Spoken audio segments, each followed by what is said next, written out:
৪৫ বছর পর কাঠগড়ায় জিয়া হত্যার আসামি, কোর্ট মার্শালে রহস্য উন্মোচনের বড় সুযোগ, বলছেন সাবেক সেনা কর্মকর্তা। তার বিচার প্রক্রিয়া সম্পন্ন করতে হলে প্রথম আরেকটা তদন্ত হবে। এখানে আগে যে তদন্ত হয়েছিল সেই তদন্তে তার বিরুদ্ধে কি সুপারিশ, কি ফাইন্ডিংস আছে সেইটাও তারা বিবেচনায় নেবে। স্থানীয় নির্বাচনেও আইন শৃঙ্খলা রক্ষায় সেনাবাহিনীকে চায় ইসি, হলফনামায় অসত্য তথ্য দিলে প্রার্থিতা বাতিলের পরিকল্পনা।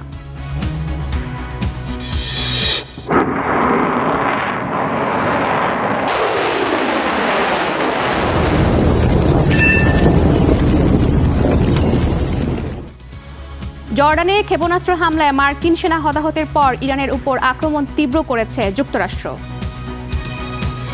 আমার ভাঙা ঘরে ভাঙা চালা ভাঙবে।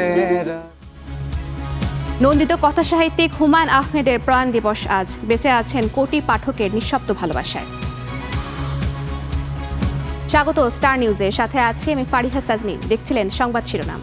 অবশেষে শেষ হতে যাচ্ছে বিশ্বকাপ উন্মাদনা। রাতের ফাইনালে মুখোমুখি হবে স্পেন আর আর্জেন্টিনা।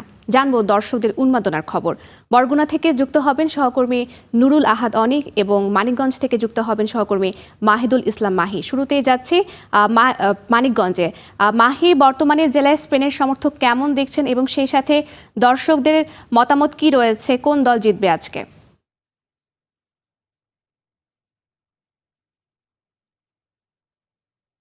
জানিয়ে রাখি আর কিন্তু একদিনই আসলে আজকে কিন্তু উন্মোদনা শেষ হতে যাচ্ছে। তবে একটা কথা জানিয়ে রাখি, আসলে স্পেনের সমর্থক কারা, তার চেয়ে বড় কথা ব্রাজিলরা আসলে কোথায় যাবে। ব্রাজিলিয়ার যারা সমর্থক রয়েছে তারা কিন্তু ইতিমধ্যেই স্পেনে চলে গিয়েছে। তার দরুন কিন্তু একদম ফুটবলে কিন্তু আসলে এখন সেই স্পেন আর্জেন্টিনার বাইরে কিন্তু একটি কথা রয়েছে যে আসলে ব্রাজিল অর্থাৎ আর্জেন্টিনার বাইরে যারা যত সমর্থকের সব কিন্তু আজকে স্পেনই করবে। আমি এই মুহূর্তে রয়েছে মানিকের সদরের যে ভাড়ারিয়া বাজার, সেখানে কিন্তু আমরা দেখতে পাচ্ছি ব্রাজিলের যে সমর্থকরা কিন্তু উপস্থিত রয়েছে। আমরা একটু জানার চেষ্টা করবো আসলে কে আজকে চ্যাম্পিয়ন হবে। আজকের খেলায় আর্জেন্টিনা বিগত সবগুলো মেসি ভালো খেলতেছে দেখতেছি, আজকে আর্জেন্টিনা চ্যাম্পিয়ন হবে ইনশাল্লাহ। আচ্ছা, আমরা শুনলাম। আর আপনি কি মনে করছেন যে মেসি কি গোল্ডেন বুট পাবেন? জানেন যে এমবাপ্পের 10টি গোল হয়ে গেছে, আসলে একটু জানতে চাচ্ছিলাম। হ্যাঁ, আশা রাখি আমাদের মেসি গোল্ডেন বুট পাবে, 2টা গোল আজকে করবে আর একটা অ্যাসিস্ট করবে। 2টা গোল আর একটা অ্যাসিস্ট করলে আজকে গোল্ডেন বুট বিজয়ী হবে আমাদের মেসি। হ্যাঁ, আশা রাখি আমাদের মেসি আজকে গোল্ডেন বুট পাবে। আচ্ছা, কয় গোল হতে পারে, মানে আর্জেন্টিনা জিতলে আসলে কয় গোলে জয়লাভ করতে পারে? আজকে আমার মনে হয় 3-1 হবে। 3-1 আর্জেন্টিনা 3টা, স্পেন 1টা। 3টা হলে মেসি কয়টা গোল করতে পারে বলে মনে করেন? মেসি 2টা আর একটা অ্যাসিস্ট করে কাউকে দিয়ে করাবে। দর্শকরা যেমনটি বলছিলেন যে আমি আসলে মূলত কিন্তু একটা বাজারে রয়েছি। একটু জানিয়ে রাখি যে তারা কিন্তু যেটি জানাচ্ছিলেন আমাদের যে আসলে যে এখানে তারা আশা করছেন যে মেসি 2টো অ্যাসিস্ট করবে, 2টো গোল দেবে এবং একটি অ্যাসিস্ট করে কিন্তু তারা কিন্তু আজকে আর্জেন্টিনা জয়লাভ করবে, অর্থাৎ ব্যাক টু ব্যাক তারা কিন্তু আরেকটি বার, অর্থাৎ তাদের 4টি স্টার তাদের জার্সিতে। আমি যদি একটি দেখানোর চেষ্টা করি যে প্রত্যেকটা আর্জেন্টিনা ইতিমধ্যে 3টি স্টার তারা অর্জন করেছে। প্রক্ষান্তর ব্রাজিল কিন্তু 5 বারের চ্যাম্পিয়ন, পাশাপাশি জার্মানি কিন্তু একাধিকবার 4 বারের চ্যাম্পিয়ন রয়েছে। আমি একটু জানিয়ে রাখি যে এই বাজারটি রয়েছে একদম তৃণমূলপুরের বাজার। আমি দেখতে পাচ্ছি যে আসলে একজন ক্রেতাও কিন্তু তিনিও কিন্তু এসেছেন যে আসলে বাজার দেখছেন, আম ক্রয় করছেন, যিনি কিন্তু আর্জেন্টিনা জার্সি পরে। আমি তার কাছে একটু সংযুক্ত হওয়ার চেষ্টা করব। আসলে আপনার কাছে জয়লাভ করতে পারবেন ইনশাল্লাহ। কে গোল করবে বলে মনে করছেন? মেসি 2টা গোল করবে, একটা অ্যাসিস্ট করব। তাহলে কি মেসি গোল্ডেন বুট পাবে? জি।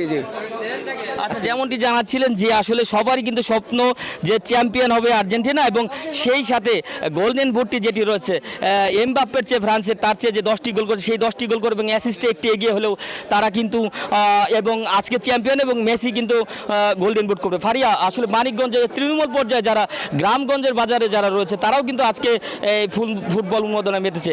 এতটুকু ছিল মানিকগঞ্জ সদরের ভাড়ারিয়া বাজার থেকে ফুটবল উন্মোদনা সব শেষ। মাহি, আপনাকে অসংখ্য ধন্যবাদ যুক্ত হওয়ার জন্য। দর্শক, এই পর্যায়ে যেতে চাই বরগুনায়, সেখানে আছেন সহকর্মী নুরুল আহাদ অনিক।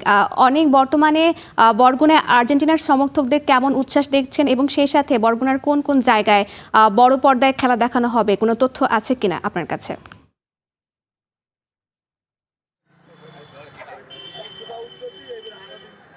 ফারিয়া খেলা আজকে অনুষ্ঠিত হবে প্রায় বাংলাদেশ থেকে 12,000 কিলোমিটার দূরে। সেই উন্মাদনা কিন্তু এই উপকূলীয় জেলা বরগুনায়ও লেগেছে। আমরা সকাল থেকেই বরগুনার বিভিন্ন জায়গায় খবর নিয়ে দেখেছি যে আর্জেন্টাইন যারা সমর্থক রয়েছেন তারা কিন্তু তাদের জার্সি, পতাকা এগুলো নিয়ে কিন্তু তারা বিভিন্ন জায়গায় ঘুরছেন। আমরা এই মুহূর্তে দাঁড়িয়ে রয়েছি বরগুনার প্রাণকেন্দ্র বরগুনা প্রেস ক্লাব প্রাঙ্গণে। সেখানেও কিছু যারা খেটে খাওয়া শ্রমিক সহ যারা রয়েছেন তারাও কিন্তু সমর্থক, তাদের সাথে আমরা এখন কথা বলবো। আমরা যদি বলি যে আজকে তো আর্জেন্টিনার খেলা চলছে, শুরু হবে, সেক্ষেত্রে আপনি কি চাচ্ছেন, আর্জেন্টিনা কি স্পেনের সাথে জিতবে কিনা? ইনশাল্লাহ আশাবাদী। আমরা তো আশা করি যে আমরা আর্জেন্টিনা করে আসছি দীর্ঘকাল থেকে। আর্জেন্টিনা আমরা আশাবাদী সবাই যে আর্জেন্টিনা জিতবে ইনশাল্লাহ, এবং আমরা জেতার পক্ষে। আমরা চাই যে আর্জেন্টিনা জিতুক। আচ্ছা, অনেকেই তো ধরেন যারা ব্রাজিলের সাপোর্টার ছিল তারা আজকে কোন দল করতেছে আপনি মনে করছেন?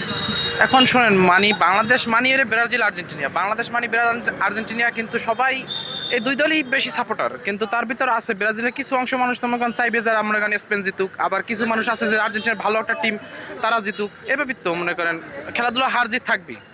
শুনছিলেন যে উনি বলছিলেন যে খেলাধুলায় হারজিত থাকবে এবং তারা কিন্তু আসলে ব্রাজিলের সমর্থক। এখানে আরও কয়েকজনের সাথে আমরা কথা বলবো। আজকে তো খেলা শুরু হবে রাত 1টায়। আজকে খেলা দেখার প্রস্তুতি কি? আজকে তো সারাদিন মোটর বাইক চালাবেন, তারপর কোথায় খেলা দেখবেন? আমরা ওই যে শুলি যে একটা আছে পর্দায়, বড় পর্দায় আমরা দেখি খেলা রাত্রে। কি চান, প্রত্যাশা কি আজকে? আশাবাদী আমরা আজকে আর্জেন্টিনা জিতবে। আচ্ছা, আমরা আসলে আজকে যে জায়গাতে জড়ো হয়েছে এখানে বেশিরভাগ দর্শকই আসলে আর্জেন্টিনার, কারণ যারা ব্রাজিলের দর্শক তাদেরকে কিন্তু আমরা খুঁজে পাচ্ছি না। ভাই, আজকে যে খেলা এই খেলায় আপনি কোন দল সাপোর্ট করছেন? ভাই, আমি ছোটবেলা থেকে ব্রাজিল ফ্যান, সো এখন এটা নিয়ে আমি কোনো কথা বলতে চাই না। আচ্ছা, এই শুনছিলেন যে ব্রাজিলের ফ্যান যারা রয়েছেন তারা কিন্তু বলছেন যে ছোটবেলা থেকেই তারা ব্রাজিলের ফ্যান, এই জন্য তারা কিন্তু কোনো আরেকজন ফ্যানের সাথে কথা বলো। আপনি কোন দল সাপোর্ট করেন? স্পেন। কি চান আসলে, আজকে কি স্পেন জিতবে না কি চাচ্ছেন? আজকে স্পেন দরকার, আমরা ঠেললে হান্দাই দিই আজকে। আচ্ছা, শুনছিলেন উনি মজা করে বলছিলেন যে আজকে স্পেন জিতবে, যদিও আমরা শুনতে পেয়েছি যে ওনারা স্পেনের ব্রাজিলের সমর্থক ছিলেন, তারপরে ওনারা স্পেনের সমর্থন করছেন। আরেকটি বিষয় যদি জানাই, বরগুনার আজকে গ্রাম অঞ্চল থেকে শুরু করে বরগুনার প্রায় সব জায়গাতেই বিভিন্ন গ্রাম পয়েন্টগুলোতে প্রজেক্টর সহ তার প্রজেক্টর, টেলিভিশন সহ সব জায়গায় কিন্তু খেলা দেখাবে। এর মধ্যে Barguna press club, Barguna town hall এবং বরগুনা ক্রোক, এই সমস্ত জায়গায় কিন্তু বড় পর্দায় খেলা দেখার আয়োজন চলছে। আরেকটি বিষয় যদি বলি, আমরা খবর পেয়েছি ইতিমধ্যেই বিভিন্ন পাড়া মহল্লায় কিন্তু রাতের যে খাবার, সেই খাবারের আয়োজন করা হচ্ছে এবং সবার মধ্যে একটি উৎসব আমেজ কিন্তু ইতিমধ্যেই বিরাজ করছে। এই ছিল বরগুনা থেকে ফুটবল খেলার সবশেষ পারিয়া। অনেক আপনাকে অসংখ্য ধন্যবাদ। দর্শক, বিশ্বকাপের উন্মাদনার আরও খবর জানাতে রাজবাড়ী থেকে যুক্ত হচ্ছেন সহকর্মী শামীম রেজা, পটুয়াখালীতে আছেন আব্দুস সালাম আরিফ এবং নেত্রকোনায় খবর জানাবেন পারভেজ ইমরান। শুরুতেই যাচ্ছে নেত্রকোনায়, সেখানে আছেন ইমরান। ইমরান, জেলা স্পেনের সমর্থক কেমন দেখছেন এবং দর্শকরা কি বলছেন, আজ কে জিততে পারে?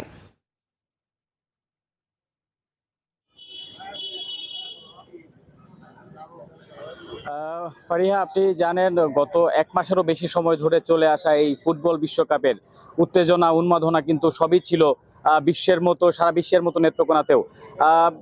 বিশ্বের 2 পরাশক্তি, ইউরোপীয় পরাশক্তি স্পেন এবং লাতিন আমেরিকার যে পরাশক্তি আর্জেন্টিনা, তারা কিন্তু আজকে রাতে মুখোমুখি হচ্ছে ফাইনালে। যদিও আর্জেন্টিনার সমর্থক অনেক বেশি, কিন্তু স্পেনের সমর্থকও কিন্তু খুব একটা কম নয়। আমরা জানি অনেকগুলো দল, এর মধ্যে যেগুলো যারা বিদায় হয়ে গেছে তাদের অনেকেই কিন্তু স্পেনের সমর্থন নেবেন। যে বিশেষ করে ব্রাজিলের সমর্থক যারা আছে, যারা আর্জেন্টিনা বিদ্বেষী অনেকটা, তারা কিন্তু স্বভাবতই কিন্তু স্পেনের সমর্থন নেবে। আমরা কয়েকজন দর্শক আছে এখানে, তাদের সাথে একটু কথা বলবো। শুরুতে একজন আর্জেন্টিনার একজন সমর্থক আছে, তার সাথে কথা বলবো। আজকে যে ফাইনাল খেলা, সেখানে কে জিততে পারে বলে আপনার মনে হয়? আজকে আপনার ফাইনাল খেলা আশাবাদী, ইনশাল্লাহ আপনার আর্জেন্টিনা জিতবে। কে ভালো করবে? ভালো করবে আজকে মেসি আজকে ভালো করুক। যে আমরা কথা বলছিলাম একজন আর্জেন্টিনার সমর্থকের সঙ্গে, আমরা স্পেনেরও একজন সমর্থক পেয়েছি এখানে। আমরা জানতে চাইবো তার কাছে আসলে স্পেনের যে বিস্ময় বালক লামিন ইয়ামিন, সে কেমন খেলবে এবং স্পেনের কতটুকু সম্ভাবনা রয়েছে আজকে বিশ্বকাপ জেতার। আজকের বিশ্বকাপে ফাইনাল ম্যাচে হচ্ছে আমি ফ্রান্সকে আগিয়ে রাখবো, কারণ স্পেনকে আগিয়ে রাখবো, কারণ স্পেন হচ্ছে এই টুর্নামেন্টে মাত্র 1টা গোল হজম করছে, বিপরীতে আর্জেন্টিনা 7টা গোল হজম করছে। ঠিক আছে, এই টুর্নামেন্টে আসলে স্পেনই ফেভারিট, আমার মনে হয় স্পেনই জিতবে। আর আসলে মূলত আমি স্পেনের সাপোর্টার না, আমি ব্রাজিল সাপোর্টার, ঠিক আছে। আর আমার মনে হচ্ছে আজকে ইয়ামাল ভালো খেলবে, কারণ টুর্নামেন্টটাই সে ভালো খেলেছে। আর মেসি যে মানে গোল্ডেন বুটের যে দৌড়গোড়া ছিল, সেটা কালকে এমবাপ্পে তার থেকে অনেক বেশি এগিয়ে আছে। এমবাপ্পে 2 গোলে এগিয়ে আছে। ধন্যবাদ আপনাকে। আসলে আমরা শুনছিলাম দর্শকদের প্রতিক্রিয়া। আসলে এই বিশ্বকাপের যে শেষ হাসি কে হাসবে সেটা দেখার অপেক্ষায় কিন্তু বিশ্ববাসী আজকে। এই ছিল আমার কাছে সবশেষ। ফারিয়া। পারভেজ, আপনাকে অসংখ্য ধন্যবাদ যুক্ত হবার জন্য। দর্শক, এই পর্যায়ে যেতে চাই রাজবাড়িতে, সেখানে আছেন সহকর্মী শামীম রেজা। শামীম, বর্তমানে দেখতে পাচ্ছি যে যারা ব্রাজিলের সাপোর্টাররা ছিলেন তারা বর্তমানে স্পেনকে সাপোর্ট করছেন, সেখানকার সর্বশেষ চিত্র কি দেখছেন?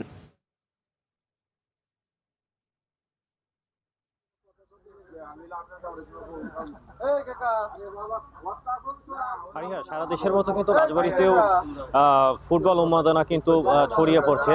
আজ যেহেতু রাত 1টার সময় ফাইনাল খেলা অনুষ্ঠিত হবে, যে কারণে কিন্তু যারা আর্জেন্টিনার সমর্থন বা ব্রাজিলের সমর্থন বা স্পেনের সমর্থন বা অন্যান্য দল যারা রয়েছে, তারা কিন্তু অধীর আগ্রহে অপেক্ষায় রয়েছে আজকের ম্যাচটার জন্য। বিশেষ করে আমরা যদি বলি, আজকে যেহেতু আর্জেন্টিনা এবং স্পেনের খেলাটা হবে, যে কারণে কিন্তু আমরা দেখতে পেয়েছি যে সকাল থেকেই এই রাজবাড়ির দৌলতদিয়া ফেরিঘাট এলাকাতে যারা আর্জেন্টাইন সমর্থন রয়েছেন, তারা কিন্তু বেশ আনন্দ, উৎসাহ, উদ্দীপনার মধ্য দিয়ে রয়েছেন। তারা কিন্তু এবারও আশা করছেন যে এবারের বিশ্বকাপটাও কিন্তু আর্জেন্টিনাই জিতবেন। সেই সাথে আমরা যদি বলি যে এই দৌলতদিয়া ঘাট এলাকায় যেসব যাত্রী কিন্তু দেশের দক্ষিণ পশ্চিম অঞ্চল থেকে রাজধানী ঢাকায় প্রবেশ করেছে, তাদেরও কিন্তু মুখে এখন একটাই কথা, শুধু ফুটবল খেলাকে কেন্দ্র করে কে হবে এবারের বিশ্ব চ্যাম্পিয়ন, আর্জেন্টিনাই থাকবেন নাকি স্পেন এবার আবার বিশ্বকাপ জয় হবেন, সেইটা নিয়েই কিন্তু চুলছেরা বিশ্লেষণ চলছে। যেহেতু ব্রাজিল বিশ্বকাপ থেকে ছিটকে পড়েছে, যে কারণে কিন্তু আমরা দেখতে পেয়েছি যে যারা ব্রাজিলের সমর্থন রয়েছে তারা কিন্তু স্পেনের দিকে সমর্থন দিচ্ছেন বলে জানতে পেরেছি। আমরা এখন একজন আর্জেন্টিনা সমর্থকের সঙ্গে কথা বলবো, তার অনুভূতিটা আমরা জানতে চাইবো। আপনি তো আর্জেন্টিনার সমর্থন করেন, এবারের বিশ্বকাপটা আসলে কি মনে করতেছেন, আজকে আর্জেন্টিনা জিতবে নাকি? জি, আমি আর্জেন্টিনার সাপোর্টার। ছোটকাল থেকে আর্জেন্টিনাকে দলকে ভালোবাসি। আমাদের সম্ভবত আশা মানে আর্জেন্টিনা চ্যাম্পিয়ন হবে। আমরা একটু আরেকজনের সঙ্গে কথা বলবো। আপনি কোন দলের সমর্থন করেন? আর্জেন্টিনার ভালোবাসি, ইনশাআল্লাহ হবে, জিতবে। হারিয়া, এখানে আমরা আরেকজন সমর্থনের সঙ্গে, আপনি কি কোন দল? আমরা খুব আশা করতেছি স্পেন এবার কাপ নেবে ইনশাআল্লাহ, এটাই হলো বক্তব্য। মানে ব্রাজিলের সাপোর্টার। আচ্ছা, আমরা ফারিহা যেটা দেখলাম যে এইখানে কিন্তু যারা আর্জেন্টিনার সমর্থন রয়েছেন তারা কিন্তু আশাবাদী যে এবার আর্জেন্টিনাই বিশ্বকাপ জয় হবে। সেই সাথে যারা স্পেনের সমর্থন রয়েছেন তারাও কিন্তু আশা করছেন যে আর্জেন্টিনাকে হারিয়ে তারা কিন্তু এবার বিশ্বকাপ ফাইনালে উঠবে। তো এই ছিল আমার কাছে ফারিহা দৌলতদিয়া ফেরিঘাট এলাকার বিশ্বকাপ ফুটবল উন্মাদনার সবশেষ খবর।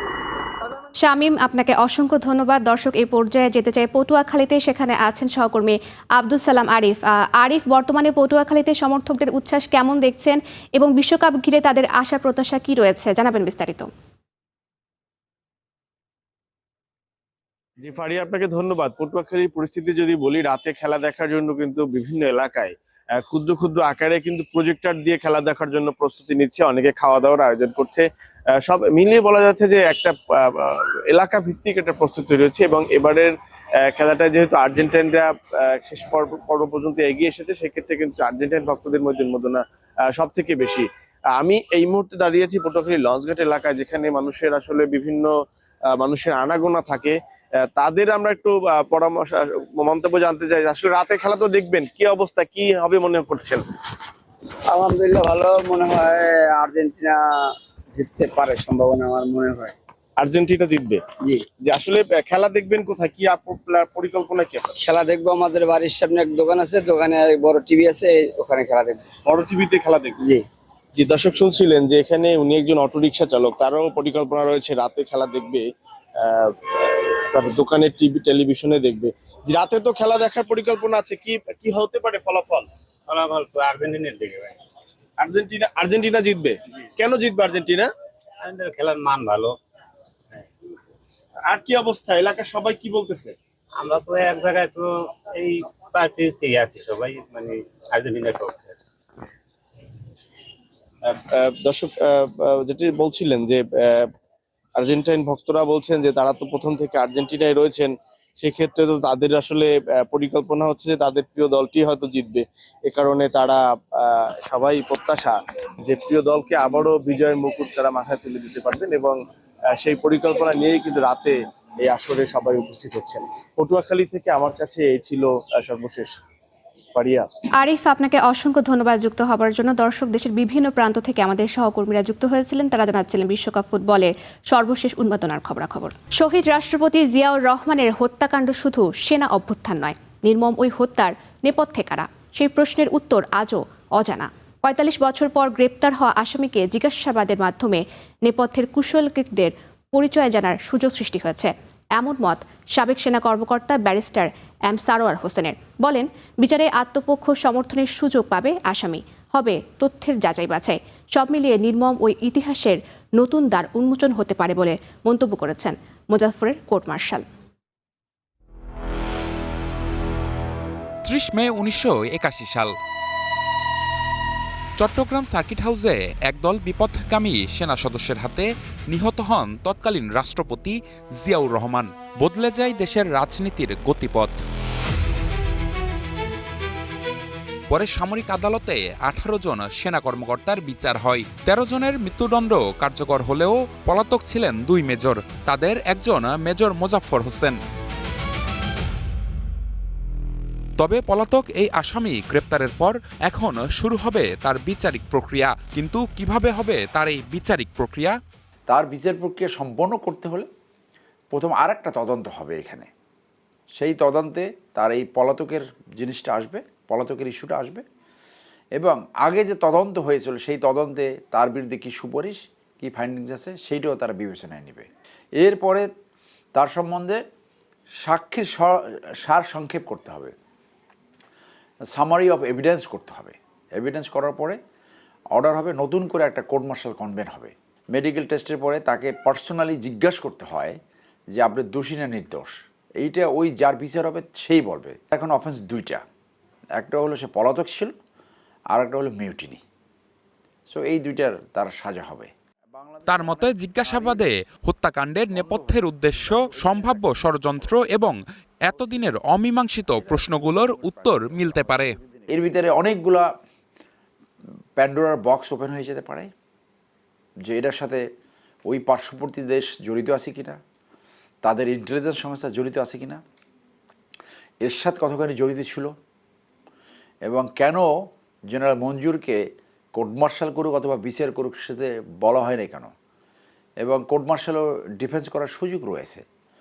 যেহেতু এটার সাথে জনস্বার্থ জড়িত রয়েছে, দেশের একজন সিটিং প্রেসিডেন্ট কিল্ড হয়েছে, জনগণের এগুলো জানার অধিকার রয়েছে।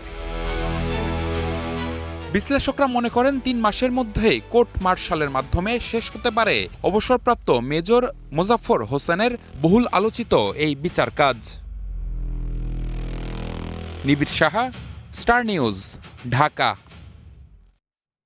অক্টোবরে স্থানীয় সরকার নির্বাচনকে সামনে রেখে আইন ও বিধিমালায় বড় ধরনের সংস্কার আনছে নির্বাচন কমিশন। জাতীয় সংসদের মতো স্থানীয় সরকার নির্বাচনেও আইন শৃঙ্খলা বাহিনী হিসেবে সশস্ত্র বাহিনীর অন্তর্ভুক্তি চায় ইসি। এছাড়া আন্তর্জাতিক অপরাধ ট্রাইব্যুনালে চার্জশিটভুক্ত আসামি, ঋণখেলাপি প্রতিষ্ঠানের অংশীদার পরিচালক ও ঋণখেলাপিদের গ্যারান্টারদের ভোটে অযোগ্য ঘোষণা করা হবে। আর হলফনামায় অসত্য তথ্য দিলে প্রার্থিতায় বাতিলের বিধান আনতে চায় ইসি। মাহমুদুল হাসানের রিপোর্টে বিস্তারিত। সিটি কর্পোরেশন, পৌরসভা, জেলা, উপজেলা ও ইউনিয়ন পরিষদের আইন সংশোধনের উদ্যোগ নিয়েছে নির্বাচন কমিশন। এইসব আইনের খসড়া প্রায় প্রস্তুত, এখন এটি পাঠানো হবে আইন মন্ত্রণালয়ে। স্থানীয় সরকার নির্বাচন সংক্রান্ত আইনে কয়েকটি সংশোধনী আনার পরিকল্পনার কথা জানিয়েছে ইসি। এগুলোর মধ্যে রয়েছে আইন শৃঙ্খলা বাহিনীর সংজ্ঞায় সশস্ত্র বাহিনী অন্তর্ভুক্তি, প্রার্থিতায় ঋণখেলাপি কোম্পানি বা এসব প্রতিষ্ঠানের অংশীদার ও পরিচালকদের অযোগ্য ঘোষণা, ফেরারি আসামি ও আন্তর্জাতিক অপরাধ ট্রাইব্যুনালে চার্জশিটভুক্ত আসামিরা অংশ নিতে পারবেন না ভোটে। আইন প্রয়োগকারী সংস্থার ডেফিনেশনে কোনো আইনে ইনক্লুড করা আছে আর সেনাবাহিনীকে বা অন্যান্য বাহিনীকে কোনোটাতে নেই। আমরা এটাকে ইউনিফর্ম করার চেষ্টা করব।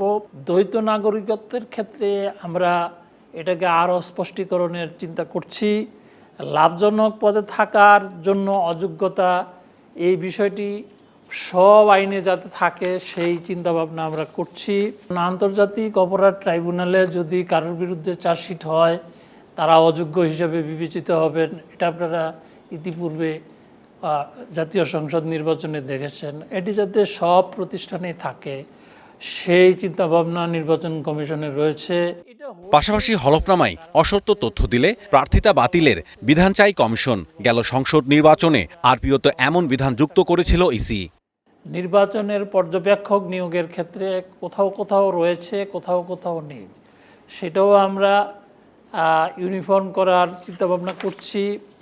তারপরে নির্ভরশীল যারা প্রার্থী হবেন তাদের উপর নির্ভরশীলদের যে তথ্য ডিপেন্ডেন্ট, তো সেটারও আমরা একটা ইউনিফর্মিটি বজায় রাখার চেষ্টা করব। নৈতিক স্খলনজনিত অপরাধ কোনোটাতে এটাকে স্পেসিফিক বলা আছে, কোনোটাতে স্পেসিফিক বলা নাই, সেটাও আমরা একরকম করব। এছাড়া স্থানীয় সরকার নির্বাচন আয়োজনের সময়সীমা এক এক আইনে এক এক রকম রয়েছে, তাই নির্বাচন আয়োজনের সময়সীমা একই রকম রাখতে চায় ইসি। আমাদের অবজারভেশনগুলো আমরা সরকারের দৃষ্টিগোচরে নিব, তারপরে এটা নিয়ম অনুযায়ী আইন যেভাবে পাশ হয় সেইভাবে হলে পরে সেটা কার্যকর হবে। Mahmudul Hasan, star news, Dhaka.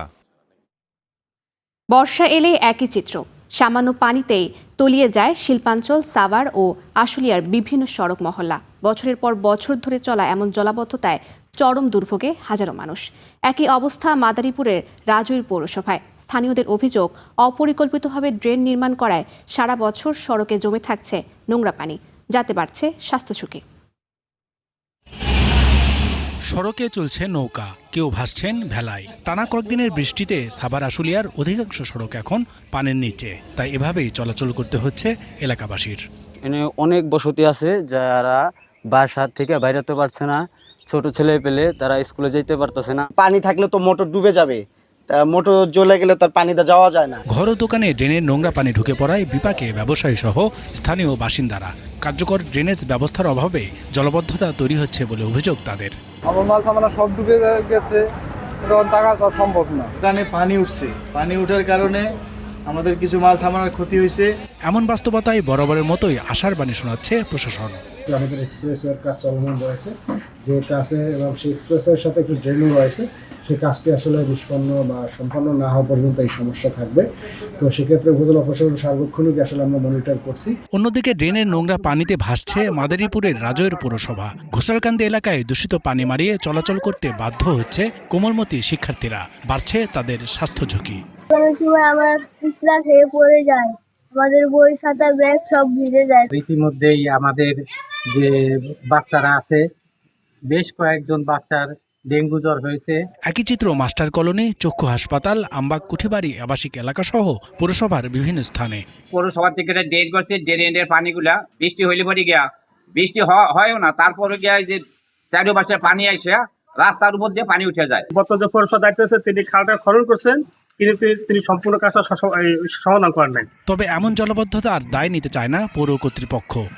আমাদের কিছু ড্রেন করতে হবে, ড্রেন করে ওই রাস্তার পানিটা যেন রাস্তার উপরে না জমে, ড্রেনেজের মাধ্যমে যেন পানিটা নিষ্কাশন করা সম্ভব হয়, সেই বিষয়ে আমরা প্রয়োজনীয় পদক্ষেপ নিতেছি। পৌরসভাটি কত উন্নত হলে বাংলাদেশ সরকারের যে অন্যান্য যে বিভিন্ন প্রকল্প রয়েছে, সেই প্রকল্পের মাধ্যমে আমরা আসলে রাজ্যের বিভিন্ন বিষয়ে বা বিভিন্ন উন্নয়নমূলক কার্যক্রমগুলো আরো দ্রুত এবং আরো তাড়াতাড়ি এবং অধিক অর্থের মাধ্যমে সম্পন্ন করতে হবে। 2012 সালে গঠিত হয় মাদারীপুরের রাজৈর পৌরসভা। চলতি অর্থবছরে 26 কোটি টাকা উন্নয়ন বাজেট থাকলেও বদলায়নি জলাবদ্ধতার চিত্র। Rizvi Habib, star news. টানা অষ্টম রাতের মতো ইরানে বিমান হামলা চালিয়েছে যুক্তরাষ্ট্র। হামলা চালানো হয়েছে দক্ষিণাঞ্চলের বন্দর নগরী বন্দর আব্বাস ও বন্দর লেঙ্গেহে। জবাবে মধ্যপ্রাচ্যের মার্কিন ঘাঁটিগুলোকে লক্ষ্য করে হামলা চালিয়েছে তেহরান। জর্ডানে ইরানি ক্ষেপণাস্ত্র ও ড্রোন হামলার মুখে প্রাণ গেছে 2 মার্কিন সেনার। এছাড়া একজন নিখোঁজ হওয়ার খবর নিশ্চিত করেছে মার্কিন সেন্ট্রাল কমান্ড সেন্টকম। এ নিয়ে যুদ্ধের শুরু থেকে এ পর্যন্ত নিহত মার্কিন সেনার সংখ্যা বেড়ে দাঁড়িয়েছে 16 জনে, আহত 400 জনের বেশি। এ ঘটনাকে অত্যন্ত দুঃখজনক বলে শোক প্রকাশ করেছেন মার্কিন প্রেসিডেন্ট ডোনাল্ড ট্রাম্প। এর আগে কুয়েত ও বাহরাইনের মার্কিন ঘাঁটিতে হামলা চালিয়েছে IRGC। এদিকে ইরানের সর্বোচ্চ নেতা মুজতবা খামেনি মার্কিন প্রেসিডেন্ট ডোনাল্ড ট্রাম্পের স্বাক্ষরকে অকার্যকর বলে মন্তব্য করেছেন।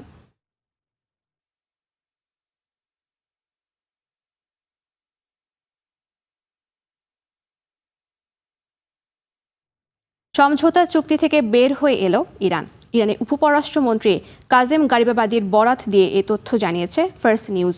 গারিবাবাদির অভিযোগ, যুক্তরাষ্ট্রের প্রথম এই স্মারকের সব প্রতিশ্রুতি লঙ্ঘন করেছে, তাই তেহরানের তরফেও এই চুক্তি এখন স্থগিত। তার বদলে দেশের প্রতিরক্ষা সক্ষমতা বাড়ানোয় মনোযোগ দিচ্ছে দেশটি।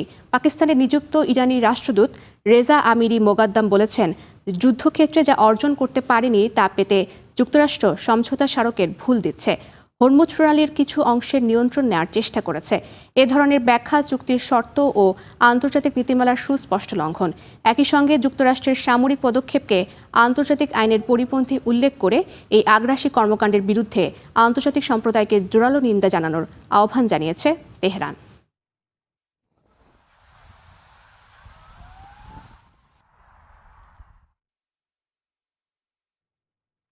একজন লেখক কি শুধু বই লেখেন, নাকি তিনি বদলে দেন একটি জাতির অনুভূতির ভাষা?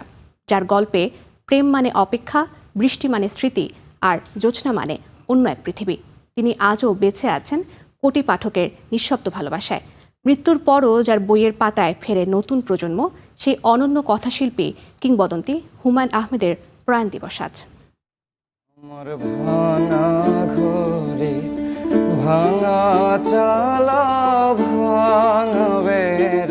সারা রাত জেগে পড়া উপন্যাস তিনি হুমায়ুন আহমেদ, কিংবদন্তি বাদশা নামদার। তাকে ভালোবাসা সহজ, বুঝে ওঠা ততটা নয়।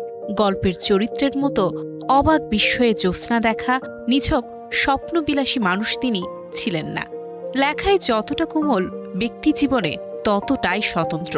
তাই তাকে পড়া যায়, অনুভব করা যায়, কিন্তু সম্পূর্ণ বুঝে ফেলা যায় না। জীবদ্দশায় নিজের বিশ্বাসের বাইরে হাঁটেননি এক পাও, আপোষ করেননি রাষ্ট্র সমাজ কিংবা কোনো একান্ত পরিসরে। তাই জনপ্রিয়তার সিঁড়ি বেয়ে যতই ওপরে উঠেছেন, ততই বিদ্ধ হয়েছেন সমালোচনার কাঁটায়। যখনই আমরা দেখি যে আসলে উনি মিশির আলী, হিমু এবং তাদের কিছু অ্যাবসার্ডিটি আছে, তাদের অসংলগ্ন আচরণ, এইগুলোর মধ্য দিয়ে আমরা মনে করি যে হুমায়ুন আহমেদ বোধহয় ফান করছেন। আসলে ফান না, ফানের গভীরে তিনি আমাদের এই যে সমকালীন আমরা যে সংকটগুলো অতিক্রম করছি, এই সংকটগুলোকেই তিনি আসলে অ্যাড্রেস করেছেন এবং ইন এ সেন্স এই সংকটগুলোর হয়তো প্রত্যক্ষ সমাধানে যাননি, কিন্তু আমাদের একটা পথ দেখিয়ে দিয়েছেন। সাহিত্যের বরপুত্র তিনি। অগণিত পাঠকের ভিড়ে গভীর মায়াময় তার সৃষ্টির ভুবনে এত কাছে আসার আকুতি, তবু যেন কোথাও কেউ নেই। একজন লেখকের নিয়তি আসলে তাই যে তাকে মানুষ, একটা বড় অংশের মানুষ তাকে পছন্দ করবেন না, যেমনভাবে একটা বড় অংশের মানুষ তাকে পছন্দ করবেন। তো যারা পছন্দ করেন না, এরা সাধারণত আশেপাশের মানুষরাই হয় এবং এগুলো হচ্ছে ব্যক্তি জীবনকে খুব প্রভাবিত করে।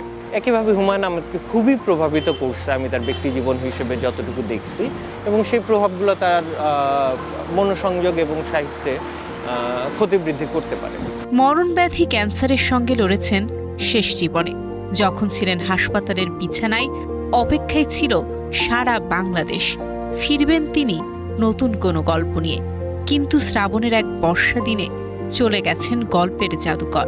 তবু শেষ হয় না তার গল্প। নিঃসঙ্গ নদীর শূন্যতা বুকে নিয়ে তিনি হেঁটে চলেছেন অবিরাম। Mario Sen, star news. পাঠকের মনে ঘোর লাগা জগৎ তৈরিতে যার ছিল সহজাত ক্ষমতা, হলুদ পাঞ্জাবির হিমু। যুক্তি ও বুদ্ধির মিশেলে তৈরি হওয়া মিসির আলী সহ এমন অসংখ্য কাল্পনিক চরিত্র আজও আমাদের ভাবায়, হাসায়, কাদায়ও। আর এসব জনপ্রিয় চরিত্রের অমর স্রষ্টা নন্দিত কথা সাহিত্যিক হুমায়ুন আহমেদ। 2012 সালের এই দিনে না ফেরার দেশে পাড়ি দেন গল্পের এই জাদুকর। দীর্ঘ 14টি বর্ষা পেরিয়ে গেলেও আজও অশ্রুসিক্ত নয়নে শ্রদ্ধা ও ভালোবাসায় তাকে স্মরণ করেন কোটি ভক্ত ও অনুরাগীরা। নুহাশপল্লী যেন হুমায়ুন আহমেদের স্বপ্নের এক বাস্তব রূপ। প্রকৃতির প্রতিটি রঙে, গাছের ছায়ায় আর নিস্তব্ধতায় আজও লুকিয়ে আছে প্রিয় লেখকের স্পর্শ। দিনের আলোতেও নীলাবতীর দিঘির ঘাটে বসলে যেন জুড়িয়ে যায় প্রাণ।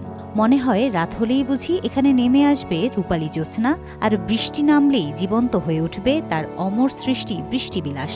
2012 সালের 19 জুলাই না ফেরার দেশে চলে গেলেও আজও পাঠক শূন্য হয়নি তার সৃষ্টির আঙিনা। তবে চিরতরে থমকে গেছে নতুন গল্পের পথচলা। গল্পের জাদুকর তার সৃষ্টির মাঝেই বেঁচে থাকবেন অনন্তকাল। জনপ্রিয় কথা সাহিত্যিক আমাদের হুমায়ুন আহমেদ, উনি তার শিল্পকর্মগুলোকে যেভাবে পর্দায় কিংবা বইয়ের পাতায় ফুটিয়ে তুলেছেন, এটা আসলে সত্যি অনন্য। আমরা যারা হুমায়ুন আহমেদকে ভালোবাসি তারা অবশ্যই আসছি এবং আসবো। যারা হুমায়ুন আহমেদকে অনেক ভালোবাসে, যারা তাদের কালোজয়ী লেখাগুলো দেখে বারংবার মুগ্ধ হয়েছে, তারা অবশ্যই আসবে। গল্প সাহিত্য নেই বিধায় তো মানুষ ভুলে যাচ্ছে, অথচ এটা একটা নস্টালজিক জায়গা। আমি ছোটবেলা থেকে এটার কথা শুনেছি, জেনেছি। ওনার মৃত্যুর পরে ভিজিটও করতে আসছি, দেখতেছি। যে নুহাশপল্লীতে নিজের লেখা স্ক্রিপ্ট আর শুটিংয়ে মেতে থাকতেন হুমায়ুন আহমেদ, সেখানে আজ উপলক্ষ ছাড়া তেমন পদচিহ্ন পড়ে না ভক্তদেরও। সকালে উঠে স্ক্রিপ্ট লিখত, তারপর শুটিং করতো। নাটকেরও একদম সেম। আমি তখন 24 বছর এখানে আছি, কিন্তু মারা যাওয়ার পরে এই শুটিংগুলো আসলে নুহাশপল্লীতে নাই। তবে বিশ্লেষকদের মতে নতুন প্রজন্মের কাছে হুমায়ুন আহমেদের সৃষ্টিকে সঠিকভাবে তুলে ধরা না গেলে কালের গর্ভে হয়তো ফিকে হয়ে আসতে পারে তার প্রাসঙ্গিকতা। 1400 বছর পেরিয়ে গেলেও হুমায়ুন আহমেদ প্রাসঙ্গিক হয়ে থাকুক। শুধু 14 বছর নয়, মৃত্যুর 2-1 বছর পরে তো মানুষের ঢল নামতো। এখনও তো আমরা যাই এই মৃত্যুদিন এবং তার জন্মদিনে, আমিও তো প্রফেশনাল দিক থেকে সেখানে যাই। ওরকম মানুষ থাকে না আসলে। নন্দিত এ কথা সাহিত্যিকের প্রয়াণের 14 বছর পার হলেও ভক্তদের চোখে আর মনে তিনি আজও অমর হয়ে আছেন। অসংখ্য চরিত্র, উপন্যাস আর নাটক দিয়ে পাঠকের হৃদয়ে চিরস্থায়ী আসন করে নিয়েছেন Humayun Ahmed. Desk report, star news. এই ছিল স্টার নিউজের সাথে থাকার জন্য ধন্যবাদ।